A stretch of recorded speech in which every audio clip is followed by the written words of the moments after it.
Happy birthday to you. Happy birthday to you.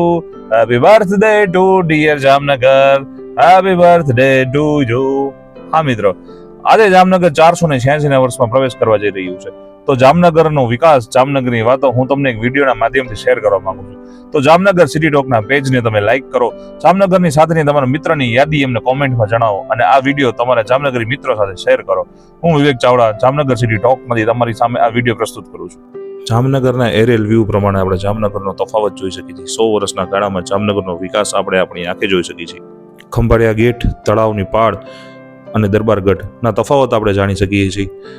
જૂની દરેક જગ્યા સાથે આપણી કોઈક યાદો બંધાયેલી છે અને આ દરેક યાદો આપણી આંખની સામે આવે છે જ્યારે જૂનો અને નવો વિકાસ આપણે જોઈએ છીએ.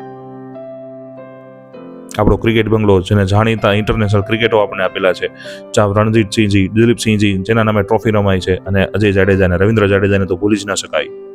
જામનગર સ્ટ્રીટ વ્યૂ અને માર્કેટ વ્યૂ આપણે દિલથી કઈ રીતે દૂર કરી શકીએ? જામનગરની કચોડી, જામનગરના ઘૂઘરા, જામનગરની બાંધણી, જામનગરના કલરો, જેના માટે જામનગર જગ વિખ્યાત છે.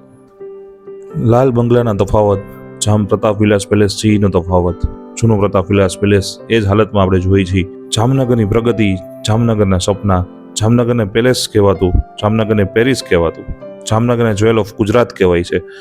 જામનગરના સ્થળોને લીધે, જામનગરના માણસોને લીધે, જામનગરના માણસોના સ્વભાવને લીધે, જામનગરની આવકાર નીતિને લીધે, તો આ જામનગર હંમેશા એક જામનગરીને દિલમાં જ્યાં વસે છે ત્યાં સાથે રહે છે.